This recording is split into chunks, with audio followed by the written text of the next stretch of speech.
all of this going on in an atmosphere of bizarre revelry. You're looking at an illustration from a November 1989 issue of Spy magazine. Spy goes undercover with Henry Kissinger, Merv Griffin, and William F. Buckley Jr. The story was clearly a shill, meant to misdirect the intensifying media coverage that the Grove was getting in the late 1980s. The writer's spin is obvious. They're just masters of the universe, big frat boys blowing off steam. We'll get back to this article later, because you can clearly see that the mantra in the spin story has been picked up as a front by all the local media. Sure, they're elitist. Sure, they have some bizarre rituals, but what's the big deal? They're just having fun. If that was the case, why would David Gergen, presidential advisor to President Clinton, resign from the Bohemian Club and 17 other organizations when it was revealed in 1993? Organizations like the Trilateral Commission, the Council on Foreign Relations, the Bilderberg Group. But it's not just the Washington Times and the Sacramento Bee. You're looking at an illustration from the pages of Parade magazine, February 22nd, 1981. This story was the most accurate and revealing, detailing the so-called mock human sacrifice. Former German Chancellor Helmut Schmidt wrote extensively in his memoirs, Men and Powers, a Political Retrospective, goes into great detail about the secret establishment running the world, the Trilateral Commission, the CFR, the Bilderberg Group, and of course, ladies and gentlemen, the Bohemian Grove, a place that he often talked about being a wonderful hideaway, a place to spend time with Nelson and David Rockefeller, and to talk about world government and steering societies. On page 225 of Men and Powers, he talks about it being one of the most astounding places he had ever visited in the United States, and how that feeling intensified over the years with subsequent visits. The book goes on for page after page discussing the corporate, private, governmental infrastructure of world government. Going back to the Spy magazine spin piece, they have lots of rosy illustrations of drunken establishment types dancing around having fun with the rituals going on in the background. They even admit that they wear bizarre Ku Klux Klan style robes. And there's even a photo released by the Grove of the ritual being engaged in. They talk about the incredible security surrounding the Grove. And they even admit that a corpse, a sacrifice, is borne across the lake. But it's all in good fun. We did massive research on the occult. And one of the libraries we visited was that of Professor Tex Mars of Aeronautics. He also has written literally dozens of books on the occult. His library was very revealing about the obsession of elitists throughout history with the occult. Front group after front group to conceal and really subvert. But behind all of these groups, there is a small cadre or elite, a core. And what you have done, I think, with the Bohemian Grove is you have exposed one of the premier organizations of the whole New World Order arrangement, you might say. Of course, we can go back in history, all the way back to ancient Egypt, Babylon, or Greece, Rome. And I think you're going to see sort of the roots of the Bohemian Grove, but particularly in the Illuminati era, originating during the French Revolutionary days. You know, there we had the actual order of the Illuminati with Adam Weishaupt and all of his evil philosophers, let's just call them, Voltaire and the others. And that has come up all the way to today. Hitler, of course, was a Bohemian. I think it's more Babylon mystery religion. All of the elements are there. Of course, even the owl is a symbol of ancient mystery Babylon. The owl was worshipped by the ancient Egyptians and by the Babylonians. And it's interesting to me that many of the members of the Bohemian Grove have in their homes, as I understand it, small figurines of owls.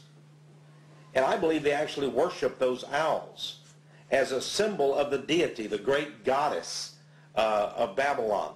And of course, here again we have the counterfeit of Christ's sacrifice on the cross. I think all of those things, there had to be, in my belief, an occultist, a deep occultist, who designed each of the elements of this ceremony. It wasn't just a bunch of guys sit together at a bar and said, hey, let's have a good time, the cremation of care, and why don't we do this or that. I believe it was purposely designed, each element in its turn, for what they did. No doubt about it.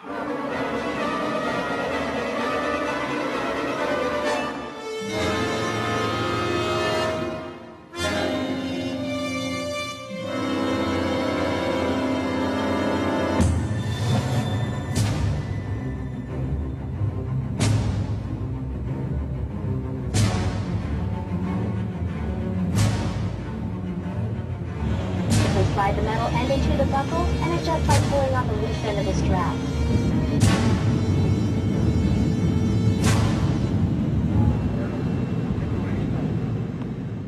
After landing in San Francisco at the International Airport, we traveled through the city, across the Golden Gate Bridge, into deeper Northern California. Northern California, home to the giant Sequoia redwoods. From there north to Santa Rosa, going west on Highway 12. The gateway to Bohemian Grove.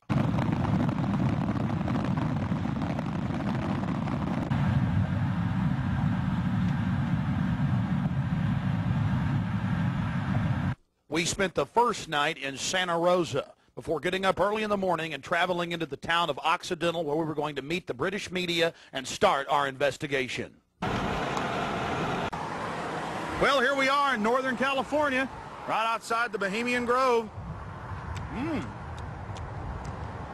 The fruits of nature's. But I'll tell you this, I don't worship it and sacrifice things to it.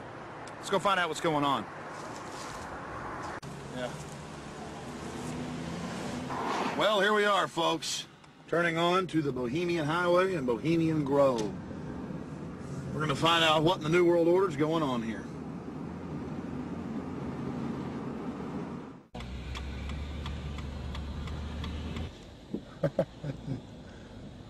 Thank you, Park.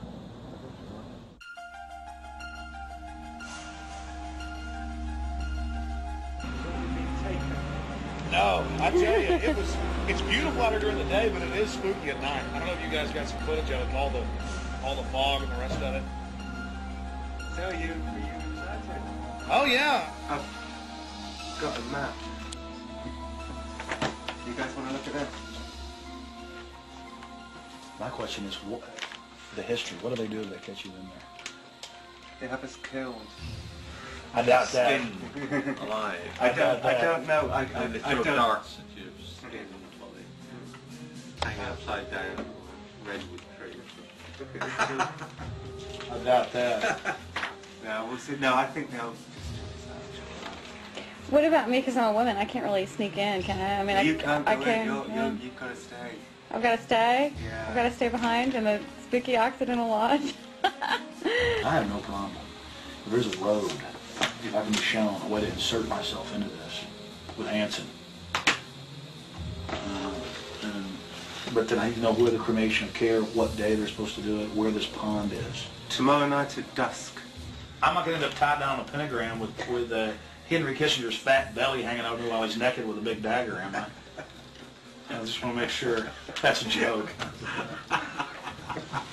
Just a thought. It's very. Oh, like Governor Bush running around in a pink tutu, foaming at the mouth with a purple wig on, am I? No. Supposedly I hear that's what they do, so. I don't know. I think they do these things, but the question is why. And these power brokers, which bomb innocent countries and slaughter people and, you know, pump the food chain full of garbage and just everything else they do, it's probably something fun for them. They really get off on being bad little boys. And rule the world. I mean, this is, for some people, this is the secret room. Well, I mean, certainly in the whole class system, it's the pleasures of class. And now what class is, the power that you have is something different. And to me, I mean, from my research of Bohemian Grove, and you guys have obviously done more, I've read a lot of mainstream articles, alternative, talked to people, talked to some guests. It's really where people go in there to do whatever they want to do. So there's probably people sitting around fishing and probably people sitting around doing something completely different.